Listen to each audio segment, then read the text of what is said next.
Buonasera e benvenuti a questa diretta. Stasera scopriremo che Halloween non è la festa che cerca di emulare il carnevale come molti potrebbero pensare.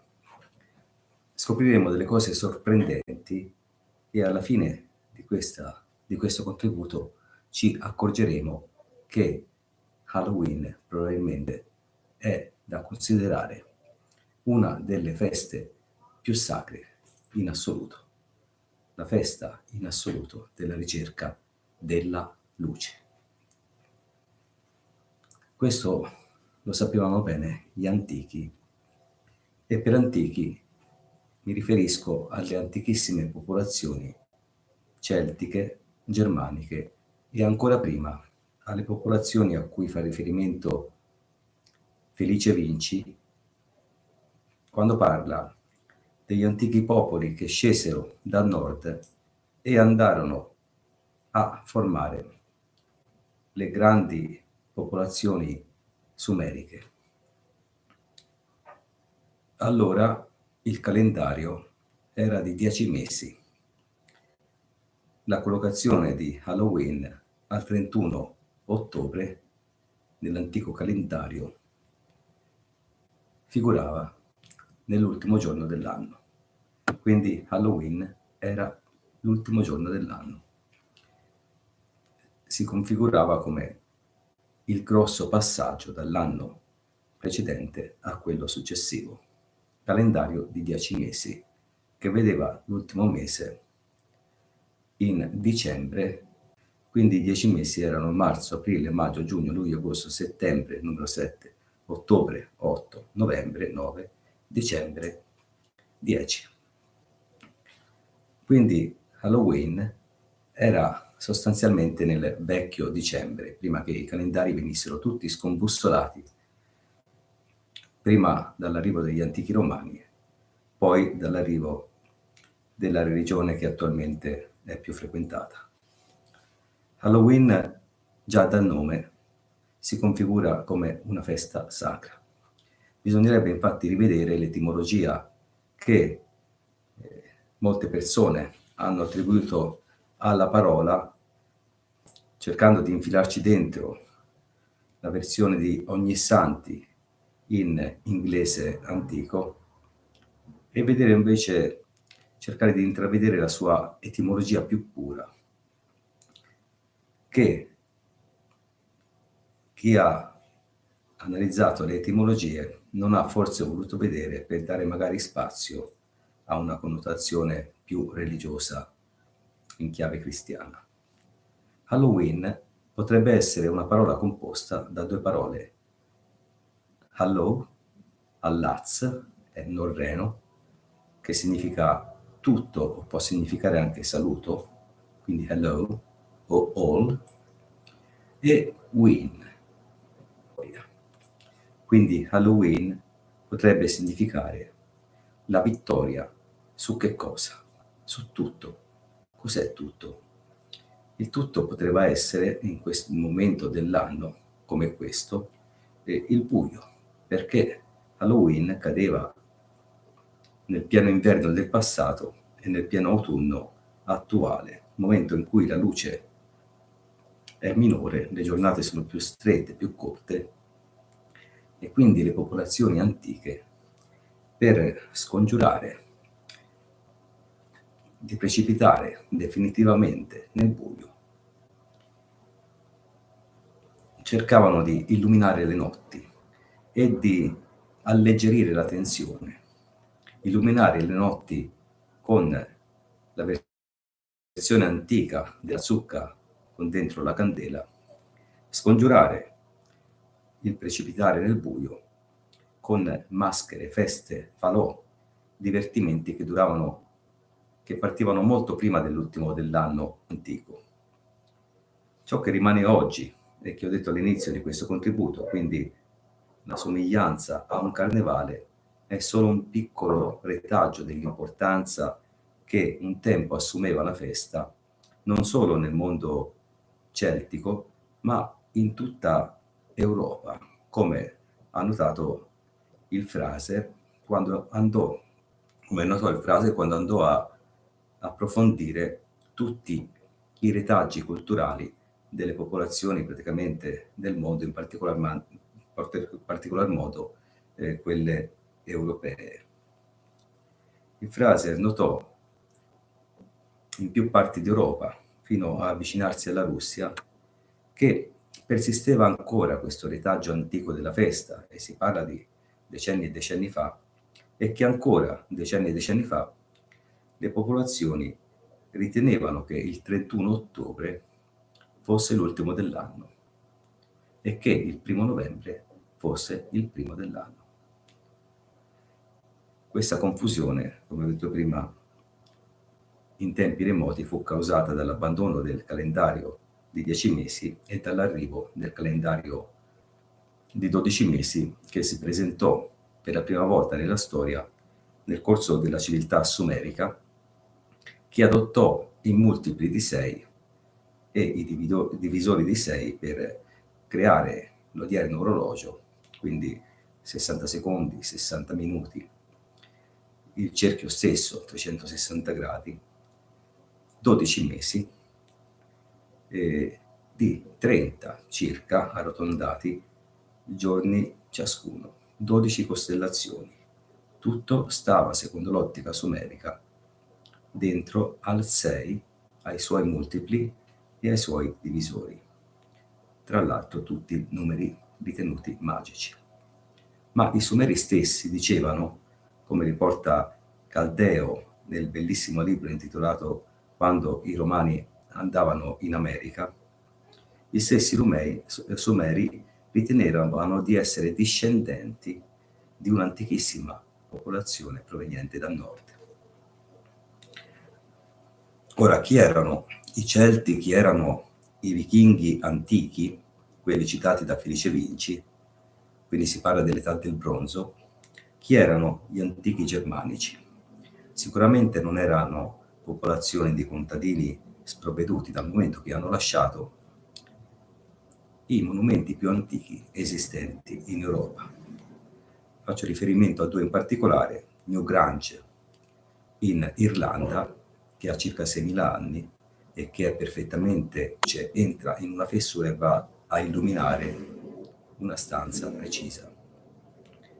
E poi c'è Stonehenge in Inghilterra.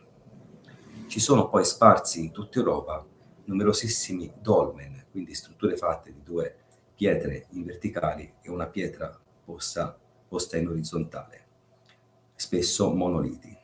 Alcuni dolmen sono tuttora presenti anche in Toscana, anche se purtroppo sopra, come è sempre stato fatto nel corso della storia, sono stati costruiti nel corso del tempo templi antichi e successivamente conventi o chiese. Halloween dovrebbe essere considerata non in maniera banale, ma come un'autentica festa della luce, ovvero di un popolo intero che dice coatto, coeso: noi vinceremo sul buio, vinceremo sul tutto e faremo intervenire la luce. Stessa origine etimologica sembra possa avere anche la versione celtica di Halloween, ovvero la festa Samhain. Se smontata la parola Samhain potrebbe nascondere in sé 2 parole, Sau, sole, che ha molte sfaccettature in tutto il mondo europeo, quindi sol, sanna, sol, e win, vince, vincere, quindi il sole vincerà, come dire, la notte ci ha avvolto, arriva l'inverno, le giornate sono corte, ma il sole vincerà. Quindi Halloween, quest'ottica che vede un intreccio di numerosi libri importantissimi, come il Ramo d'Oro, come Omero nel Baltico, come il Caldeo, e come gli scritti riportati anche dagli antichi, faccio riferimento per esempio a Plinio. Halloween si configura come una festa importantissima che non andrebbe banalizzata, ma andrebbe festeggiata in senso anche spirituale. Prima divinità delle culture antiche, nella cultura anglosassone e in quella vichinga e in quella celtica, la domenica era il giorno del sole, Sunday. Quindi massima riverenza al sole che ci porta la luce, che quindi si allaccia alla tradizione rurale, all'agricoltura. Il sole fa nascere le piante, ovviamente con l'aiuto dell'acqua. Il sole dà la vita, il sole fa crescere il grano che non a caso, secondo la tradizione antichissima, veniva seminato appunto il 31 di ottobre. Ramo d'oro, il libro di Fraser. Ramo d'oro potrebbe essere il grano o potrebbe essere un altro simbolo che poi è stato associato successivamente al Natale, ovvero il vischio. Il vischio tradizionalmente veniva raccolto proprio a ridosso del 31 ottobre per essere poi donato alle persone care il 31 ottobre. Era uno scambio di doni. Il vischio veniva soprannominato ramo d'oro per come diventa una volta essiccato. Vischio non a caso anche pianta officinale, da sapere utilizzare ovviamente. Simbolo sacro, a oggi confluito anch'esso nel Natale. È come se i mesi si fossero compattati e, con il passare dei millenni, in un unico mese in antico vi fossero contemporaneamente l'antico Natale, quindi la festa del Sole Invictus, del Sole che vincerà, successivamente l'ultimo dell'anno, e quindi Sole vincerai, ti aspettiamo. Un intreccio di informazioni, un intreccio di concetti, di sacralità, di intenzioni molto utili in questi momenti storici. Ma non è tutto. Le città italiane più famose, come Roma, come Pisa, hanno avuto probabilmente un passato nel passato. La parola di Roma, come suggeriscono alcuni studiosi, sarebbe anch'essa traccia di una civiltà molto più antica di Roma, che le diede il nome.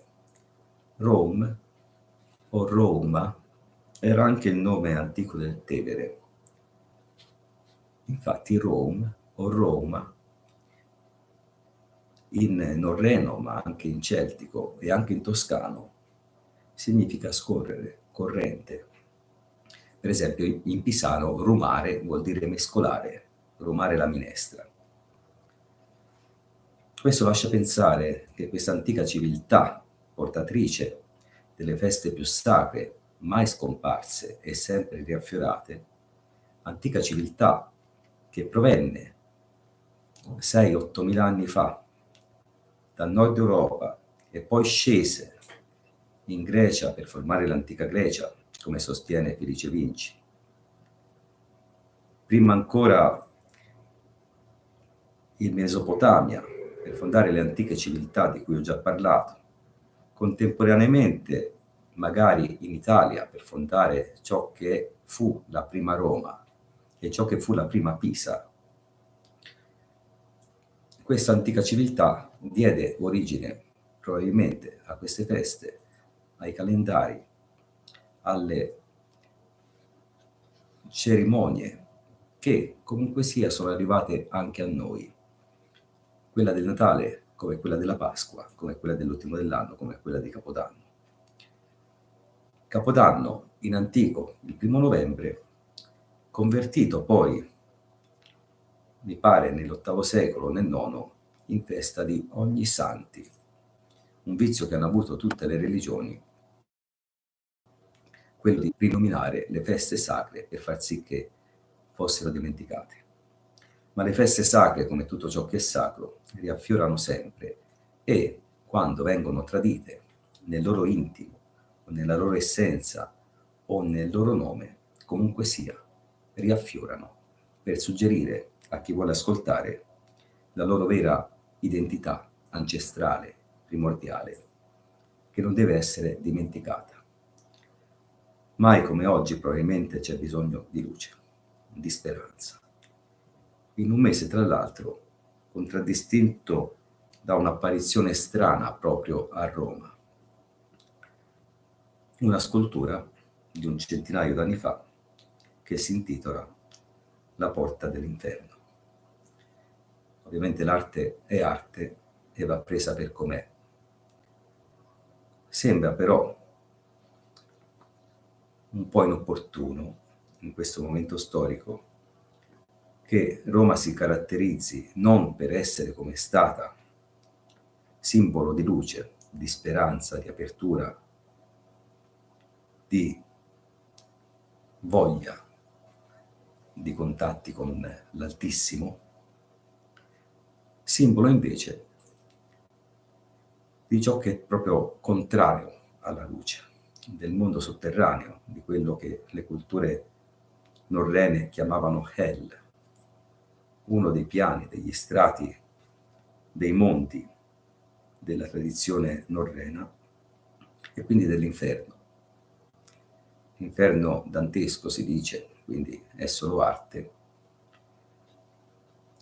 Tra l'altro l'inferno dantesco preso anch'esso in parte dalla tradizione norrena, quindi questo discorso dei livelli, dei gironi, tutto nasce da lì, tutto si è frammentato, sparpagliato e ora stiamo cercando di rimettere insieme le cose, compresa Halloween, per riscoprirne l'identità, il sapore, lo spessore.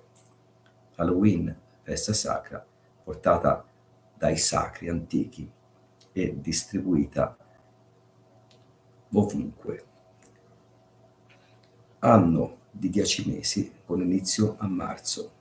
Non a caso il Capodanno pisano avviene proprio a marzo, perché Pisa conserva ancora tracce del suo remotissimo passato, poco studiato dagli storici moderni, riconosciuto invece da una trentina di storici antichi. Pare che più o meno nello stesso periodo di tempo, quindi si parla dai 6 a 8.000 anni fa, un personaggio fosse particolarmente famoso, le cui gesta furono narrate per secoli e secoli e vengono narrate tuttora, e si parla di Eracle o Ercole.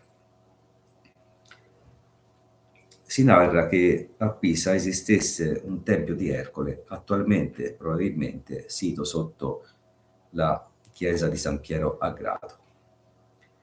Si narra anche sui libri di storia antica che a Pisa, questa Pisa, non quella greca, che è una suggestione, ospitasse il famoso stadio di Ercole, identificabile probabilmente dal satellite vicino a un'altra struttura misteriosa più volte rinominata, detta Tomba del Principe, attribuita nel corso dei decenni a più padri, prima inevitabilmente etrusca, perché qui viene affibbiata l'etichetta di etruschi a tutti, poi forse celtica, poi datata X, poi Y.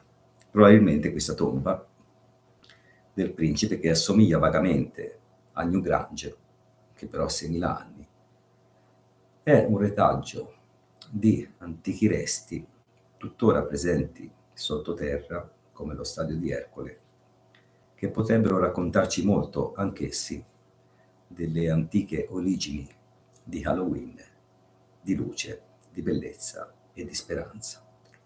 Quindi buoni preparativi per l'ultimo dell'anno, che sarà domani, e buona ricerca della luce, quindi buona speranza che il sole vinca ancora una volta, come ha fatto sempre.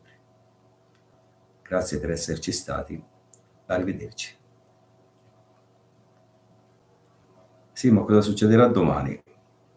Domani ci sarà la vigilia del ritorno della luce. Buonasera Carla. Poi me lo riguardo all'inizio, sì. Se vuoi, volentieri, grazie. Roma in greco significa forza. Roma ha 1000 origini. La parola Roma però è stranamente simile alla parola norrena Rome, che significa corrente. E ci sono tanti Rome sparsi in quella, c'è qualche Roma anche in Scandinavia e in varie parti d'Europa. Questa non è un'analisi mia, è suggerita da alcuni libri che sono andati a analizzare bene le cose, quelle che rimangono, perché molte cose, come ho detto altre volte, purtroppo sono scomparse perché sono state eliminate. La luce dovrebbe essere associata, e in un certo senso è questo anche il senso dell'illuminismo, l'era della luce. Se ci fosse sempre luce ci sarebbe meno buio, e comunque sia sono sempre state in antitesi luce e notte, anche secondo la mitologia antica, quindi quando arriva il sole la notte si ritira perché ha paura del sole e viceversa. Ciao Alex. Grazie a te Luca per i complimenti. Alex, puoi vedere tranquillamente la diretta quando sarà finita, la riguardi all'inizio. Ciao Alda, buonasera. Grazie per esserci stati, spero che la qualità audio-video sia all'altezza, visto che mi sono trasferito accanto al modem. Buona festa della luce a tutti e buona rinascita. Arrivederci.